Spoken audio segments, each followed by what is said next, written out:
Transitamos los pobres hoteles.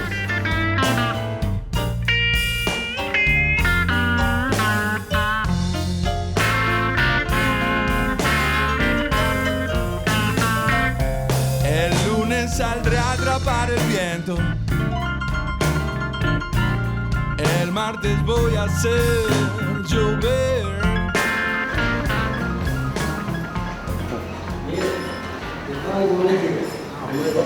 La guitarra. El martes voy a hacer llover. Donde vos quieras, donde veas que no se salga nunca más. ¿Qué cosas yo no haría por tenerte otra vez?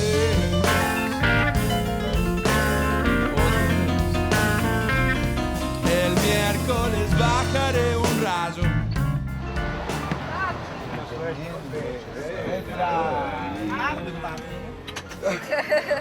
¿Vamos? ¿Listo?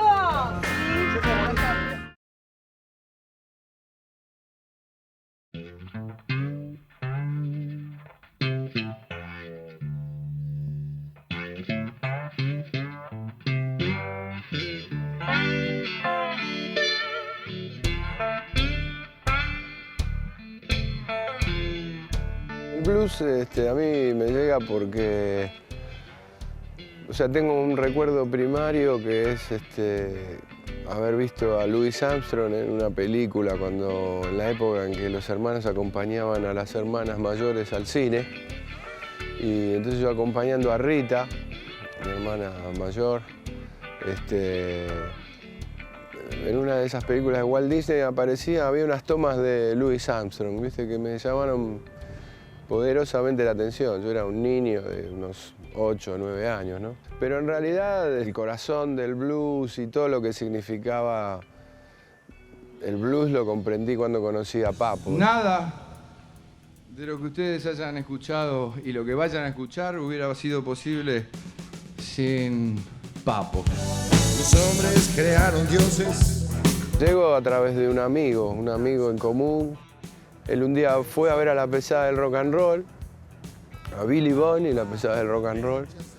Y bueno, y él era nuestro relator, digamos, ¿no? Cuando volvía a la placita de Belgrano, allá de La Redonda, era el que nos contaba, no, yo fui a ver la pesada, fabuloso, y hacía todo un relato, era como nuestro MTV, ¿no? Una de esas noches, de los bailes de carnaval, me lleva a mí como plomo, ¿no? Y empiezo a ir como un plomito de la pesada del rock and roll. Y teníamos nuestra experiencia ya de tocar los temas de la pesada, de Papos Blues, ¿no? Papo empieza a probar bajistas, le pide el sótano, donde nosotros tocábamos y donde estaba la batería de Darío, para probar bajistas. Y bueno, yo le digo que se lo prestaba si me dejaba tocar un rato con su guitarra, con su famosa vieja guitarra SG Les Paul. Si vos tocás la guitarra, tenés que tocar el bajo, dice. ¿Por qué no tocás el bajo? Dice, espera un cachito que te voy a traer un bajo. Y se fue, con la Chevy se fue, buscó un bajo, me lo trajo y nos quedamos tocando esa noche desde las 9, 10 de la noche hasta el otro día a las 6, 7 de la mañana que mi viejo venía a abrir la peluquería.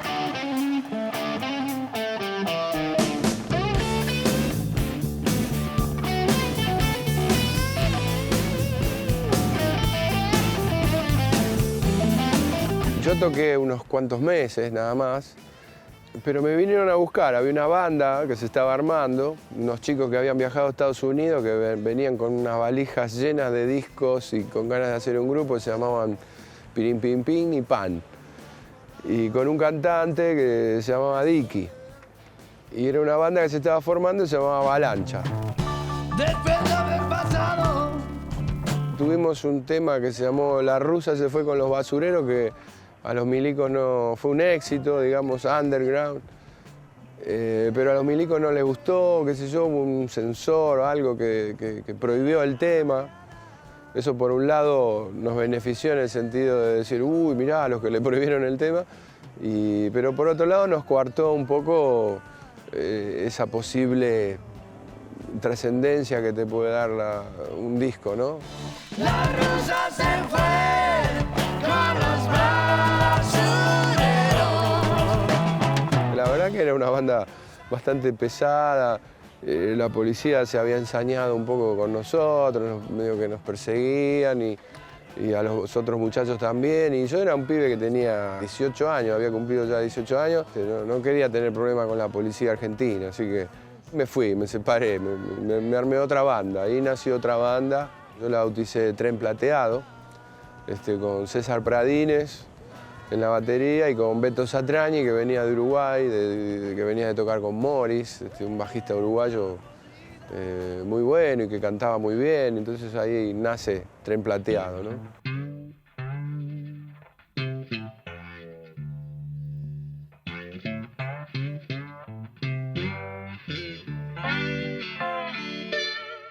Esa noche que tocamos con Tren Plateado en el Teatro Odeón, apareció un loco que venía de Floresta, era un cantante que se llamaba Suri, que él tenía una banda que se llamaba Carolina.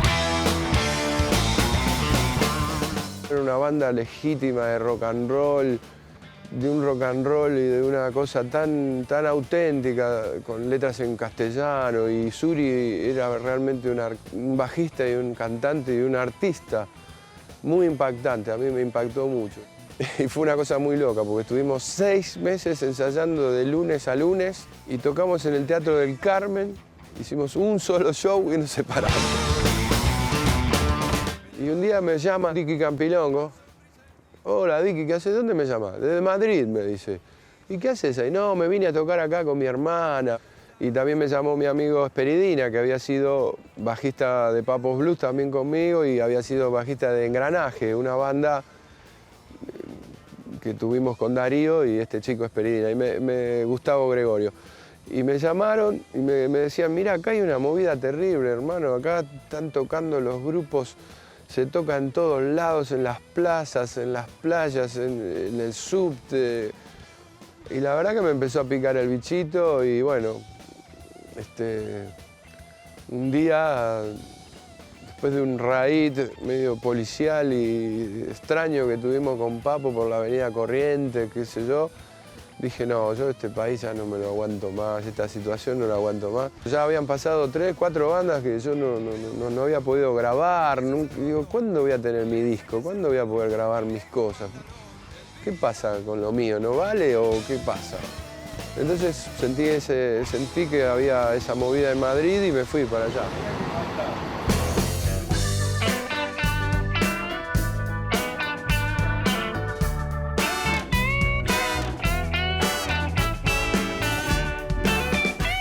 Fui a buscar laburo de electricista por Madrid. Agarré una guía de teléfono y vi cuál era la empresa más grande de electricidad que había. Y empecé a buscarla y me perdí ahí en un barrio. Y en una esquina vio parado un tipo que me parecía conocido. Y lo miro bien y digo, este es Eduardo Rodrigo. Eduardo Rodrigo era un folclorista que había en Argentina. Que yo me acuerdo que mi vieja tenía unos discos, entonces reconocí la cara por los discos. Me acerqué, ¿viste? Le pregunté, le digo, ¿usted no es Eduardo Rodrigo? Sí, sí. Dice, mi vieja tiene discos suyos, yo acabo de venir de Buenos Aires, qué sé yo, ¿cómo te va? Me empezó, la verdad que me trató muy bien. Y le dije, ¿qué haces por acá? ¿Qué sé, ¿tú vivís acá? Sí. Me dice, no, acá eso es una sala de ensayo. Dice, vengo a buscar un guitarrista. Dice, necesito un guitarrista. Ahí empezaron la sincronicidad de la vida. Él trabajaba con su mujer, que era de la familia Raval, y tenían un dúo medio tipo Pimpinela, era una cosa así. Y hacían trabajos en hoteles internacionales, cosas así familiares, ¿no? Y bueno, yo me enganché, me llevaron a tocar con ellos y bueno, y gracias a eso, de movida entré trabajando como músico, ¿no? Y en los ensayos, yo escuchaba una banda que tocaba rock and roll al lado, ¿viste? Y yo me volvía loco, porque tenía que tocar lo que tocaba con él, que si bien no era tan horrible, pero no era lo que a mí me gustaba tocar, obviamente. Y escuchaba unos pibes al lado que tocaban rock and roll, que era bárbaro, ¿viste? Y yo decía, uy, qué bien que tocan estos galleguitos, qué sé yo. Y un día no aguanté más, me fui con la guitarra y un cable me metí, porque los gallegos no me saludaban, me daban vuelta la cara, ¿viste? Nunca nada, hola, tío, nada, ¿viste? Era un grupo que se llamaba Cucharada.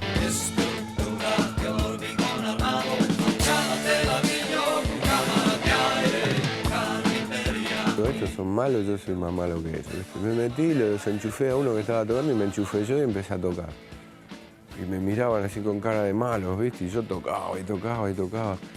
Y se fueron, se empezaban a ir de a uno. Primero se fue el bajista, después se fue el pianista, después se fue un guitarrista que había ahí. Y me quedé solo con el baterista que nos mirábamos a los ojos así y tocábamos. Y yo le cambiaba los ritmos y él me cambiaba los ritmos. Yo le volvía a cambiar el ritmo, él me cambiaba el ritmo. Y así nos quedamos como una hora tocando solo, batería y guitarra.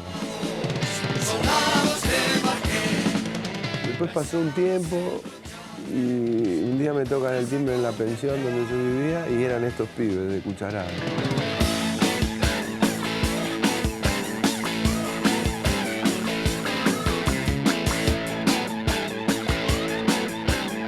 Nunca me imaginé que me iba a tener que disfrazar y maquillar.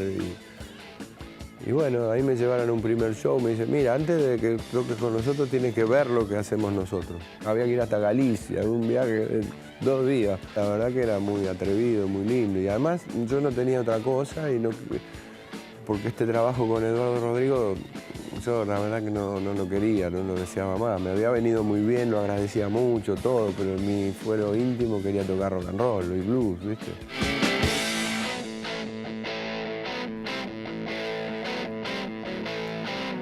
Grabé con el hijo de Lola Flores, hice todas las guitarras que tuvo en sus 4 primeros discos solistas. Joaquín Sabina, su primer disco solista, él me lo encarga a mí.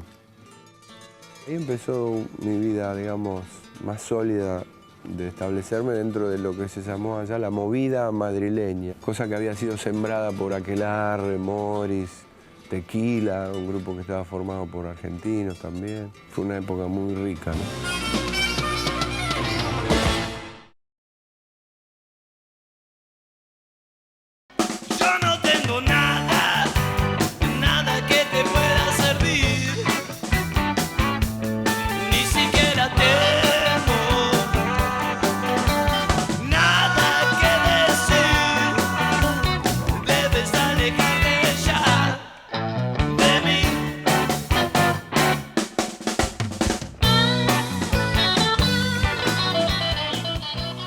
Durazno de Gala era una deuda pendiente que yo tenía ya desde mi adolescencia, o sea que ya hacía como más de 10 años de estar, digamos, en una movida desde el punto de vista profesional sin registrar lo mío. ¿Qué me dijiste ayer? Era una gran necesidad porque mis inicios eran justamente de todos personajes que hacían lo suyo. Almendra, Manal, Papos Blues, ¿no es cierto? La Cofradía de la Flor Solar, Arcoíris, Box Day, todos hacían la suya. Y esos eran mis ejemplos y yo no podía concretar nunca lo mío. Entonces, cuando decidí volverme a Argentina, ya por teléfono empecé a armar Durazno de Gala con mis viejos compañeros de Estudio Datos. Nada que decir, debes alejarte ya de mí. Le dije a los pibes, acá lo único objetivo es grabar, hacer una grabación por año, por lo menos. Y fue así.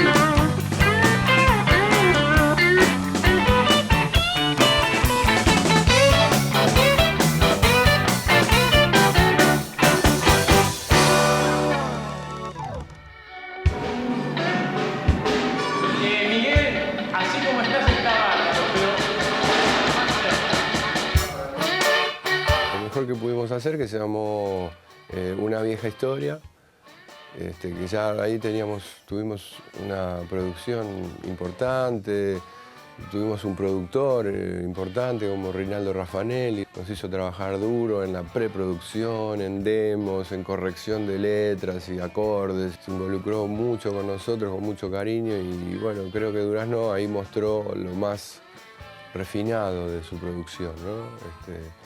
Desgraciadamente marcando ya la separación. O sea, cuando después de 10 años de pelearla conseguimos un productor que pusiera guita grosa y todo, nos separamos.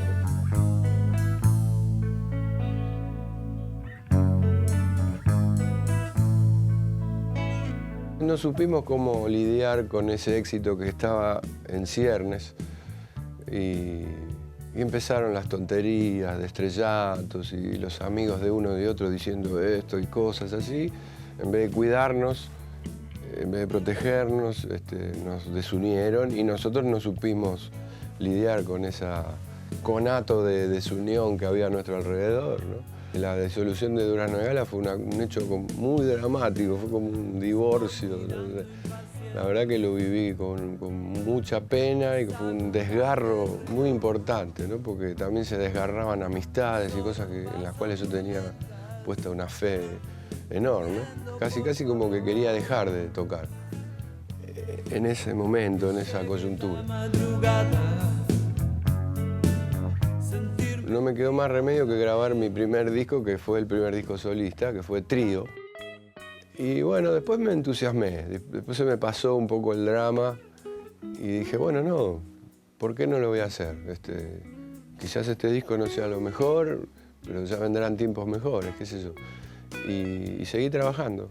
Y bueno, ahí arrancó la carrera solista. 5.000 millones de seres aturdidos, balanceándose entre el bien y el mal, especializados en fronteras y banderas y exterminar otras especies.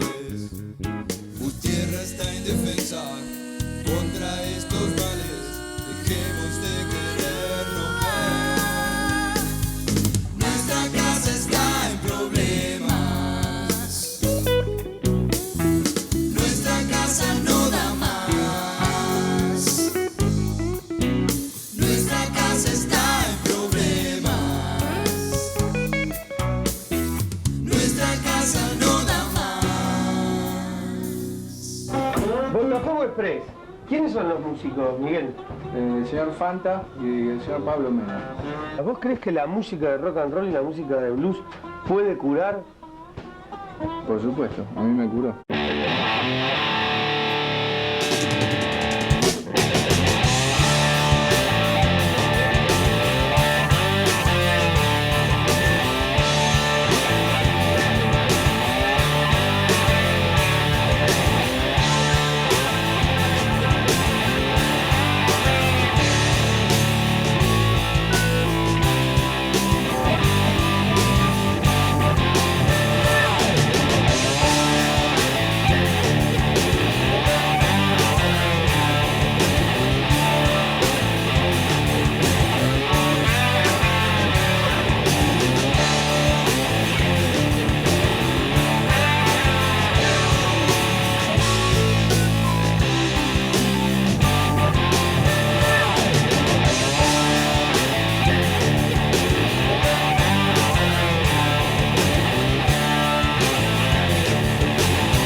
La música tiene un origen de vibraciones, igual que los átomos, igual que la energía. Esa escalita madre del blues, que es la pentatónica, tiene una historia muy vieja en la humanidad. La música tradicional de la India tiene ragas que son pentafónicos, la música china, la música japonesa, la música del altiplano. Y el africano que llega a América lo transforma en blues. Se transforma en blues. Alguien bautiza con ese nombre, ¿no? Lo que pasa con esa escala, ¿no? Me llamó siempre la atención, por ejemplo, en encuentros cercanos del tercer tipo, cuando baja la nave, la música esa que toca para comunicarse es la escala pentafónica también. O sea que el musicalizador pensó en algo que tuviera una relación de universo, seres de otro planeta, tierra, comunicación entre gente que no habla lo mismo, música, pentafonía.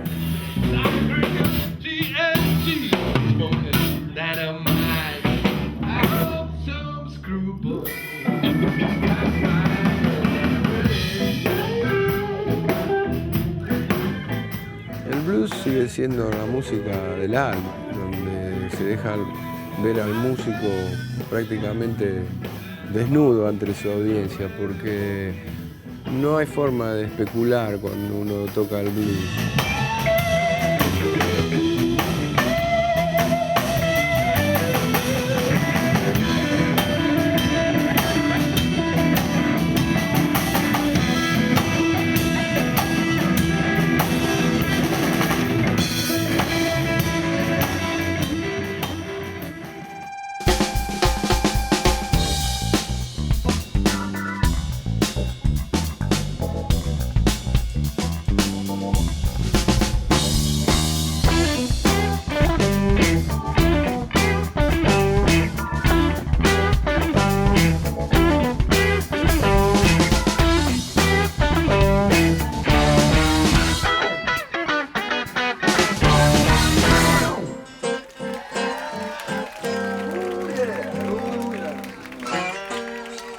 Cruzando el mar a tocar blues en coche con Hideo Ono al Disney en coche, man.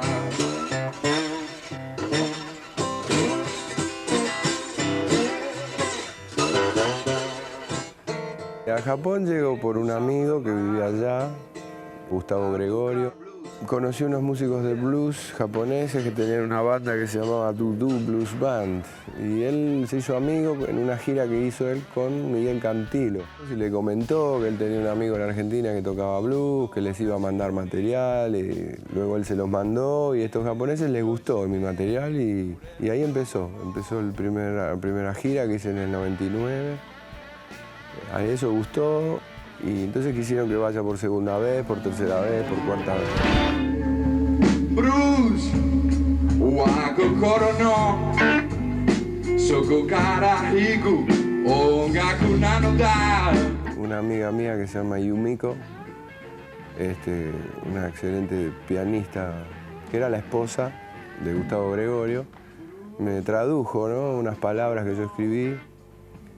Y me aprendí por fonética, entonces yo solía cantar un par de temas en Nihongo. Y gustaba mucho, ¿no? Se quedaban muy como complacidos de que uno quisiera poder expresarse en su idioma, ¿no?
Watch I say to make you mad this time. Baby, Watch I say to make you mad this time. baby. What should I say to make you mad this time? She said.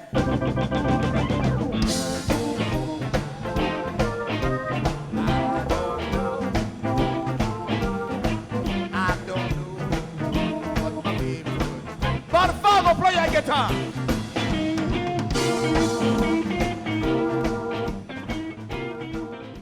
A Deacon Jones lo conocí por Papo, en realidad. Vino a tocar con él en el famoso Obras, que duró como 5 horas y media. Y luego de un par de años yo viajaba a Los Ángeles. Hablé a mi amigo Fabián Jolivet, que vive allá, un baterista argentino. Y bueno, y él armó una banda y yo le dije que si podía contactarlo a Deacon Jones. Y bueno, Deacon Jones cuando enseguida le dijo, aceptó enseguida. Tocamos en el Jack Sugar Shack, que es un mítico bar de Hollywood. Ahí grabamos el disco, es el en vivo en Hollywood, ¿no?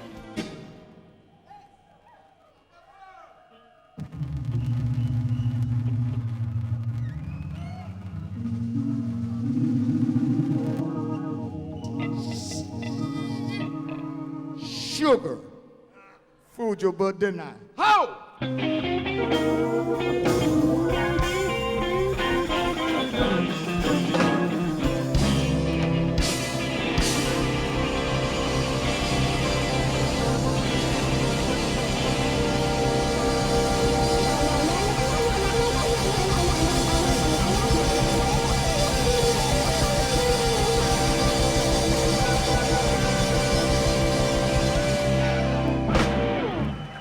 Mr. Deacon Jones.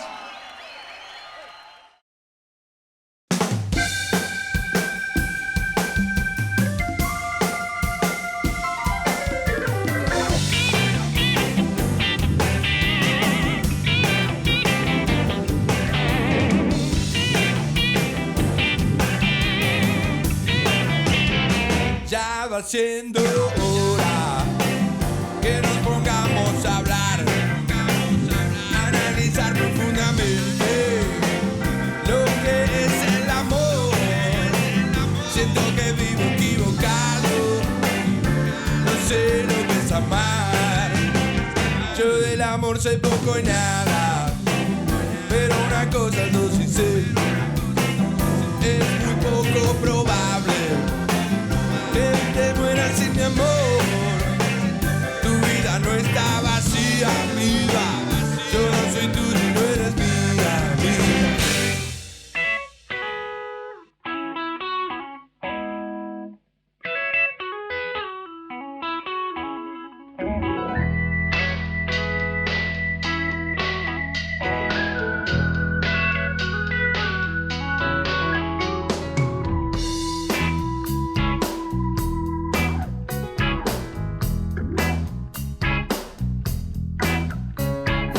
Miles de palabras retumban en mi ser, contando la misma historia.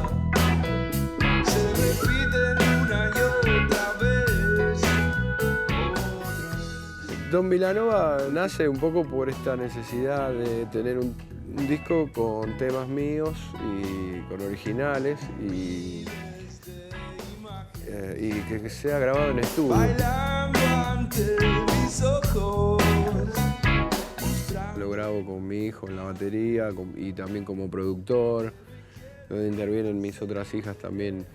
Laila tocando el piano en un tema que se llama justamente Don Vilanova, que tiene un poco de honrar a mi padre, ¿no? Don Fidel Vilanova. Y mi hija Julia, que saca las fotos. En tu jardín, el veneno se hace sentir. Me daba cuenta de que por ahí era el último cartucho, entonces quería que fuera lo mejor que yo podía hacer. Déjame descansar. O voy a enloquecer. No ves que ya no puedo más.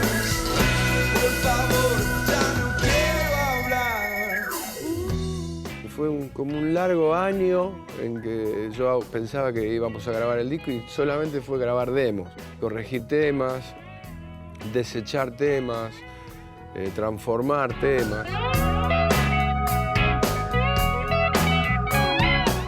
Tiene, creo que, lo mejor de mí hasta este momento. ¿Me haces escuchar?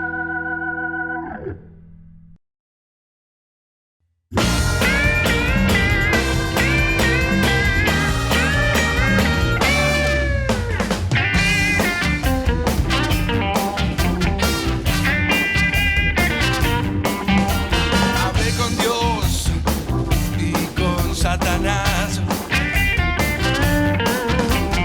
Nadie nos vio, fue en la barra de un bar. Son dos tipos de aspecto muy normal. Andan juntos hace una eternidad.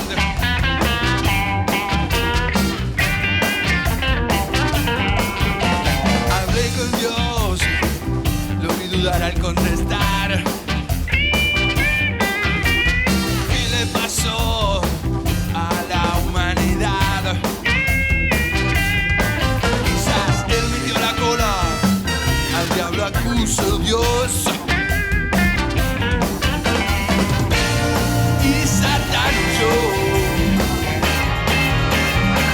tras una nube de humo. Se deslizan entre la gente, astutos como la serpiente. En los espejos se dejan ver, buenos como ángeles.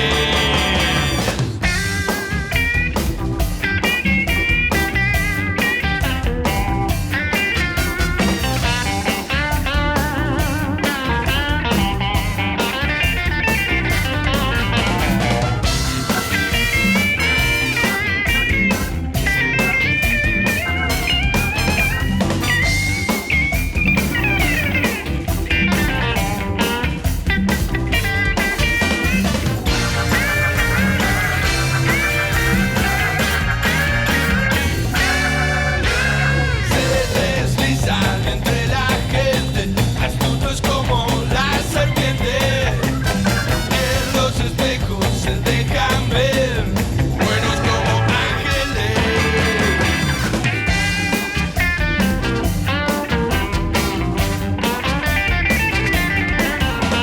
Hablé con Satanás, me dijo con serenidad: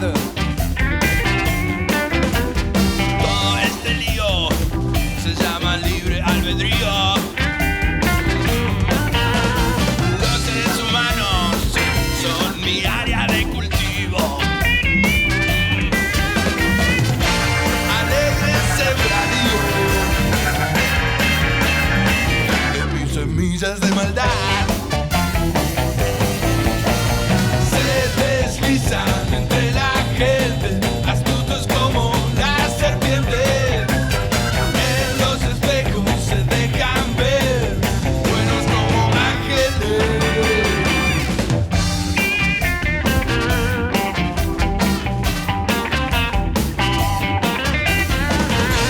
Cuidado donde vas, anda suelto Satanás. No es mucho mejor que el bendito Señor. ¿Dónde vas tú? ¿No ves que anda suelto Belcebú? No sé si no es mejor que ande suelto Dios. No me quieres creer, anda suelto Lucifer.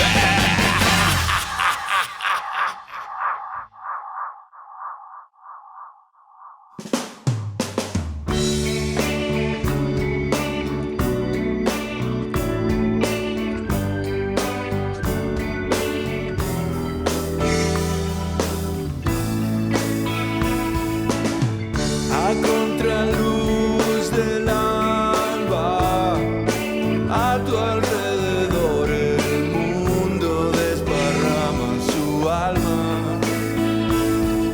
arrullo del río, olor a maderas, la bruma hace ver todo color pastel.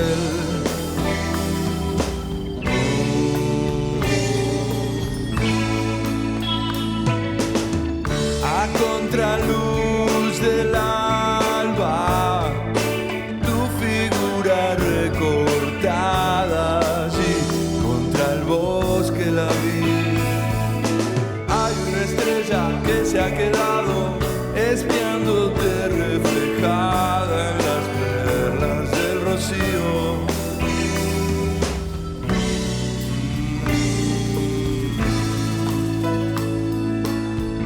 Todo está en calma, cada detalle acompaña la vida que despierta, que abre la puerta y se pone a jugar.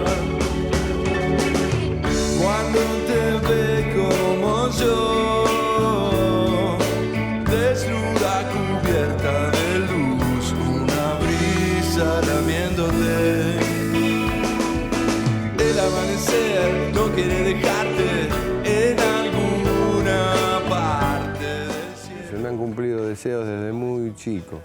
Con 17 años debuté a tocar con el ídolo máximo de mi vida, casi sin pedírselo al universo, a la vida. A mí se me dio muy temprano y muy pleno. De blues de verdad tenés que tener un guitarrista como quién, como Papo, por ejemplo.